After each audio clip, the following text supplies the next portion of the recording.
De school begint.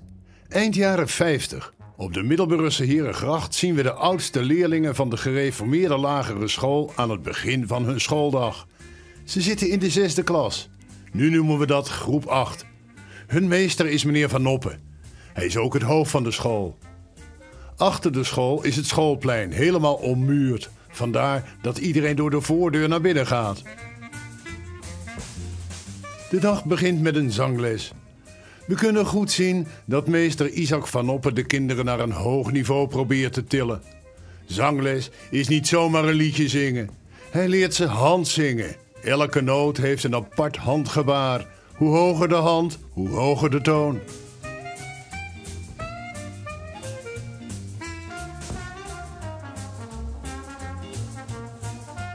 En kijk eens op het bord.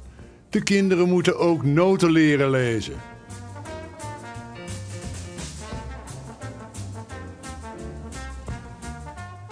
In witte blouse, Rens Schout.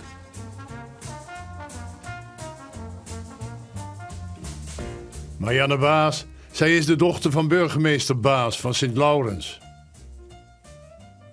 Het rekenniveau mag er ook zijn. Wim Wattel laat zien hoe je de oppervlakte van een vierkant berekent.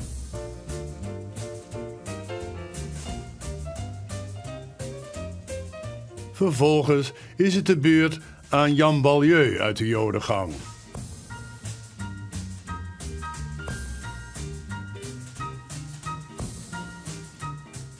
Daar komt Otto van Winkelhof. Hij laat zien dat ze hier in klas 6 de term pi al kennen.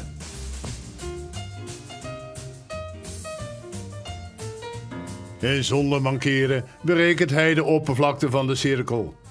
Otto zal later in het onderwijs belanden. Links Jan Tevel. Inderdaad, boordevolle klassen. Kinderen van de naoorlogse geboortegolf. Klassen van 50 leerlingen zijn geen uitzondering.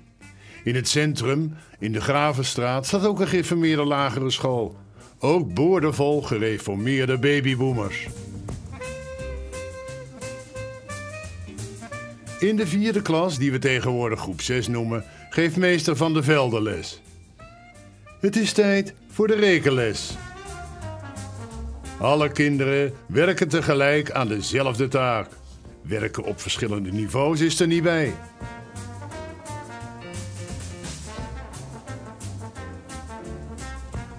Als meester Van de Velde de taak opschrijft, zien we erboven nog net een deel van de tekst van een psalm. Iedere week leren de kinderen een vers uit het hoofd en moeten dat op maandag opzeggen. Diezelfde dag komt er dan een andere psalm op het bord en gaandeweg kunnen deze kinderen vrijwel alle gezangen en psalmen van buiten. Ze schrijven met een kroontjespen. Die dopen ze in een inktpot die in het tafelblad zit verzonken. Een eigen gymzaal heeft de school niet. Voor de lessen lichamelijke opvoeding mogen ze gebruik maken van het lokaal van de buren. Dat is dan de christelijke kweekschool, de opleiding voor onderwijzers en onderwijzeressen. Meester Veerman, met naast hem een kwekeling, een knaap die de opleiding voor onderwijzer volgt. Beelden die laten zien hoe groot die klassen wel zijn.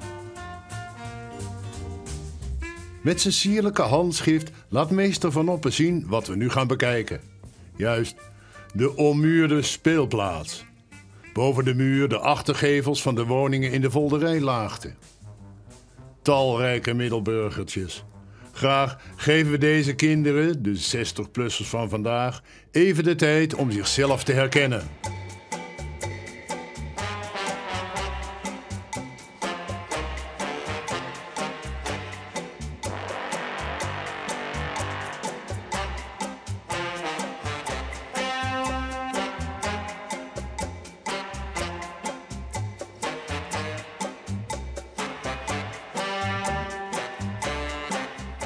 Als het speelkwartier om is, weet iedereen zijn of haar plaats en als de baas het seintje geeft, gaat klas voor klas naar binnen.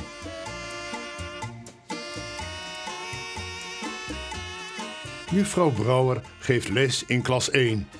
Een lokaal bomvol kinderen die rond 1953 geboren zijn. Klappen doe je dan beheerst met 2 vingers in je andere hand.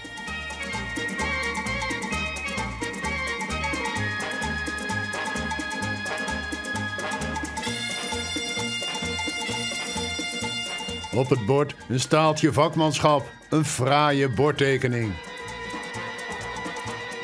Meester Krijn Melis geeft les in de 3e. In de hoek de kolenkachel. Beelden van kinderen die er niet 1, 2, 3 ongelukkig uitzien. Nee, de school. Zo erg is het niet.